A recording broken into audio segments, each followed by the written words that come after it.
three, four. Hello, कैसे हैं आप लोग? आई एम श्योर अच्छे होंगे। मैं भी अच्छा हूँ। मौसम बहुत अच्छा है तो मैंने सोचा चलो आके बाहर वीडियो बनाते हैं। ये देखिए, अभी थोड़ी देर पहले धूप निकली हुई थी, अब बारिश नहीं है तो मैंने सोचा बाहर आ जाता हूँ और बाहर आके आपको थोड़े से नज़ारे भी दिखा देता हूँ और वीडियो भी बनाता हूँ। दोस्तों, कुछ चीज़ें हैं जो मैंने सोचा कि डिस्कस कर लेते हैं, क्योंकि वीकेंड था और पिछले वीक में काफ़ी डिस्कशन चल रही थी इस टॉपिक के बारे में। सबसे पहली बात ये थी कि आईएमएफ ने 2-3 कमेंट किए हैं इंडिया के बारे में। दूसरा, जो हाउथीज़ स्पेशली जो यमन का एक कहते हैं टेररिस्ट ग्रुप है, जो काफ़ी ज़्यादा शिपिंग रूट को टारगेट कर रहा है, जिसकी वजह से ट्रेड में प्रॉब्लम आएगी एंड जिसकी वजह से हमारे शेयर मार्केट में प्रॉब्लम आएगी। तीसरी चीज़ ये है कि ये दोनों चीज़ हो ही रही थी और अभी हमें वीकेंड सैटरडे में सुनाई दिया कि इन्फोसिस ने $1.5 बिलियन की अपने क्लाइंट के साथ डील कैंसिल की है। अभी उसका रीज़न उन्होंने अभी तक तो नहीं बताया है, but at the end it will affect the stock price and the revenue of the company. तो उससे क्या होगा, आपको इन्फोसिस में क्या करना चाहिए, ये 2-3 टॉपिक थे जिसके बारे में मैंने सोचा कि वीडियो बना दूँ। बहुत ज़्यादा केओस है। लोग बोल रहे हैं कि this is now going to go down. Stock market जो है अब जितना भी पीक हो चुका था वो हो चुका है, अब नीचे जाएगा, बिकॉज़ ये 3-4 जो ट्रिगर पॉइंट्स है जो नीचे जाने के लिए है, उसकी वजह से स्टॉक मार्केट ऊपर नहीं जा पाएगा। देखिए, सबसे पहले तो ये चीज़ है, अगर हम बात करें आईएमएफ की, तो आईएमएफ ने बोला कि इंडिया काफ़ी ज़्यादा डेट ले रहा है, तो उससे कोई फ़र्क नहीं पड़ने वाला, बिकॉज़ इंडिया के पास जितना डेट है उससे 3, 4, 5, 6, 10 गुना ज़्यादा डेट यूएस, चाइना के पास है। बट इंडिया को अच्छी चीज़ क्या है कि इंडिया पहले तो उसके पास ऑलरेडी इतना बड़ा मार्केट है। हम जो पॉपुलेशन है उसको मार्केटिंग कहेंगे, क्योंकि वो कंज्यूम खुद करती है, खुद प्रोड्यूस कर सकते हैं, खुद कंज्यूम कर सकते हैं, just for survival. Of course, अगर हमें एक्सीड करना है 7% जीडीपी जो हम एक्सपेक्ट कर रहे हैं एनुअल बेसिस पे ग्रो करेंगे, उसके लिए हमें एक्सपोर्ट, इंपोर्ट, सर्विसेज एक्सपोर्ट, ये सारी चीज़ करनी पड़ेगी। बट हाँ, कंजम्पशन हिसाब से हम सेल्फ सफिशिएंट हैं, सर्वाइवल के हिसाब से भी हम सेल्फ सफिशिएंट है। तो this is not a worrying point. ये कोई बड़ी बात नहीं है। ये ऐसे छोटे मोटे कमेंट्स आते रहते हैं। उसी आईएमएफ ने ये भी बोला कि हम अगले साल 6 से 7 के बीच में ग्रो करेंगे, जो कि बहुत बड़ा नंबर है। अगर आप हमारे आरबीआई गवर्नर को जानते होंगे, मिस्टर रघुराम राजन, उन्होंने तो एक इंटरव्यू में बोला था कि इंडिया अगर 5% भी ग्रो कर ले तो बहुत बड़ी बात है। तो देखिए, ऐसा है कि हम ग्रो कर रहे हैं, बहुत अच्छी तरह से ग्रो कर रहे हैं, दैट इज़ इम्पॉर्टेंट। और आप ये छोटी मोटी चीज़ों के लिए, एंड अगर इसका इफ़ेक्ट है भी तो आई एम श्योर अभी हमारे जो कंट्री के इकोनॉमिस्ट हैं, जो एफएम फाइनेंस मिनिस्ट्री है, वो सब इस चीज़ पे काफ़ी ज़्यादा ध्यान दे रहे हैं, बिकॉज़ उन्होंने अभी तक अपने आप को बहुत अच्छे से प्रूव किया है कोविड के टाइम पे। और जब ये फेड रेट बढ़ा रहा था तो उन्होंने भी बहुत अच्छी पॉलिसी दिखाई थी करके।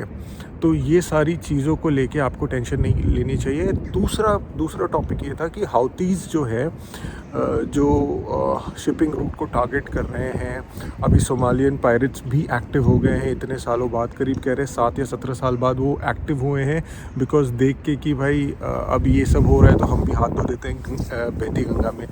लेकिन इसका हम पे इफ़ेक्ट पड़ रहा है। बोल रहे हैं कि इसकी वजह से ट्रेड थोड़ा इफ़ेक्ट पड़ रहा है, और ट्रेड इफ़ेक्ट पड़ेगा तो कंजम्पशन के हिसाब से रेवेन्यू के हिसाब से स्टॉक मार्केट और स्टॉक प्राइजेस, इन सब चीज़ों पे इफ़ेक्ट पड़ेगा। देखिए, सबसे पहली चीज़ तो ये है कि ये एक लॉन्ग टर्म इफ़ेक्ट है। अगर आज शिप को थोड़ी दिक्कत हो रही है तो अब भी रेवेन्यू पे इफ़ेक्ट नहीं पड़ेगा, ऑफकोर्स 3-4 महीने 6 महीने बाद। बट आपको पता है कि स्टॉक मार्केट कैसा है। स्टॉक मार्केट सारी चीज़ों को अभी के अभी डिस्काउंट कर लेता है। तो आपको घबराने की ज़रूरत नहीं है, बिकॉज़ मुझे ऐसा लगता है ये टेम्पररी प्रॉब्लम है। एंड अगर इसकी वजह से मार्केट नीचे जाता है तो आपको पता है आपको क्या करना चाहिए, दबा के ख़रीदना चाहिए, बिकॉज़ अगले साल आपको मौका नहीं मिलेगा जब आरबीआई बोल रहा हूँ, फेड रेट घटाएगा और पागलों की तरह रैली आएगी। तब आप बोलेंगे कि यार मैंने मिस कर दिया, थोड़ा सा स्टिक को बड़ा कर देते हैं। हाँ, तो मैंने मिस कर दिया। तो अगर रैली आती है तो आपको ज़रूर अगर मार्केट नीचे जाता है तो आपको ज़रूर ख़रीदना चाहिए। एक और बात थी कि इन्फोसिस का जो एक डील थी 1.5 बिलियन की AI रिलेटेड, वो भी कैंसिल हो गई है। उन्होंने सैटरडे को बताया, कोई रीज़न नहीं दिया उन्होंने, लेकिन मुझे ऐसा लगता है कि this is again a temporary issue. ये सिर्फ इन्फोसिस के साथ नहीं है, सारी IT कंपनीज़ के साथ है। कुछ छुपा रहे हैं, बट इन्फोसिस जैसी कंपनी है, TCS जैसी कंपनी है, ये इनको रिवील करना ज़रूरी होता है, because they are too big to hide anything. छोटी कंपनी होती हैं या मिड साइज़ कंपनी होती हैं तो वो ये सब इश्यूज़ छुपा लेती हैं एंड बाहर नहीं आने देती। तो this is again will be a chance. अगर इन्फोसिस के स्टॉक्स नीचे गिरते हैं तो यू शुड बाय, बिकॉज आप ये भी ध्यान दीजिए, इन्फोसिस हर 5 साल 6 साल में स्टॉक स्प्लिट या तो स्टॉक बोनस देता है। अभी तक उसने दिया नहीं है। It's been more than 6 years। अगले 2-3 साल में वो ज़रूर, मुझे ऐसा लगता है कि देगा स्टॉक बोनस या तो स्टॉक स्प्लिट या तो कुछ ना कुछ तो मिलने ही वाला है। हालांकि गारंटी नहीं है, I have my rights to go wrong, but अगर ट्रैक रिकॉर्ड देखें 15-20 साल का तो काफ़ी लंबा ट्रैक रिकॉर्ड है, जिसमें इन्होंने ये दिखाया हुआ है कि रेगुलर बेसिस पे ये सब देते हैं। तो ये 3 चीज़ें थी जिसकी वजह से मैंने सोचा आपको बता दूं कि क्या होने वाला है, क्या हो सकता है, अपडेट क्या है। और अगर आपने ऑफ कोर्स इस चैनल को लाइक नहीं किया है, सब्सक्राइब नहीं किया है तो कर लीजिए। ऐसे ही आपको डेली अपडेट्स मिलते रहेंगे और उस पर मेरे रिव्यूज़ मिलते रहेंगे। देखिए, और मेरे रिव्यूज़ अभी तक काफ़ी हद तक सही भी हुए हैं। मैंने काफ़ी चीज़ों को लेके बात की थी, स्टार्टिंग विद फेड रेट्स, उसके बाद how it will go in 2023, 6 months। जो फर्स्ट हाफ था वो कैसा जाएगा, सेकंड हाफ है वो कैसा जाएगा। तो अगर आपने नहीं किया है तो आप ज़रूर कर लीजिए। बेसिकली ये चैनल मैं शॉर्ट टर्म इन्वेस्टर्स के लिए नहीं है, लॉन्ग टर्म इन्वेस्टर्स के लिए है। शॉर्ट टर्म इन्वेस्टर्स देख सकते हैं कि न्यूज़ क्या है और उस पर मेरी राय क्या है, बिकॉज देखिए, लॉन्ग टर्म इन्वेस्टर और शॉर्ट टर्म इन्वेस्टर में एक ही डिफरेंस है कि अगर मैं लॉन्ग टर्म इन्वेस्टर हूं और मुझे ख़रीदना है तो उसी टाइम पे शॉर्ट टर्म इन्वेस्टर को बेचना पड़ेगा। कोई भी बुरी न्यूज़ आएगी या कोई भी डिफ़िकल्ट न्यूज़ आएगी स्टॉक को लेके, तो लॉन्ग टर्म इन्वेस्टर को ख़रीदना है उसी जगह शॉर्ट टर्म इन्वेस्टर को, या शॉर्ट टर्म इन्वेस्टर तो नहीं बोलेंगे, बट शॉर्ट टर्म बायर को बेचना पड़ेगा।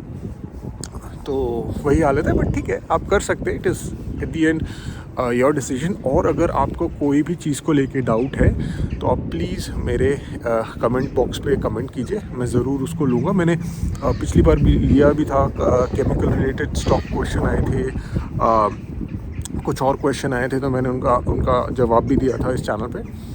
तो यही बात है, और भी कुछ होगा तो मैं ज़रूर बताऊंगा। बट मुझे ऐसा लगता है कि ये वीक जो है आने वाला, ये थोड़ा सा पिछला वीक क्या था कि काफ़ी शांत गया था। ये वीक मुझे नहीं लगता शांत जाने वाला है, काफ़ी ज़्यादा हलचल होने वाली है अभी। और आप देखिए, मैं अपने वीडियोज़ में बता रहा था, जब ये इज़राइल हमास का वॉर हुआ था तो हर वीकेंड में कुछ ना कुछ बुरी न्यूज़ आ ही रही थी। तो इस बार बच रहे थे, बट इस वीकेंड में बुरी न्यूज़ आई गई इन्फोसिस को रिलेटेड और ये अपना हाउतीज़ को रिलेटेड। एंड मुझे ऐसा लगता है कि ये वीक वैसे ही जाने वाला है, काफ़ी हलचल भरा जाने वाला है। आप अपने फंड्स बचा के रखिए, ऐसे न्यूज़ में डालना है, बिकॉज अगले साल जब फेड खुद मुंह से बोल देगा, अभी तो बोला नहीं है तो लोग इशारों में समझ गए कि अगले साल फेड रेट घटाएगा। बट जब फेड रेट घटाएगा अगले साल और ख़ुद मुँह से बोलेगा, तो आप देखिए स्टॉक प्राइस कहाँ जाएंगे। तो उस टाइम पे क्या है ना कि अगर फेड आपको बोल के क्लियरिटी देगा तो आपको भाव भी क्लियरिटी के देने पड़ेंगे।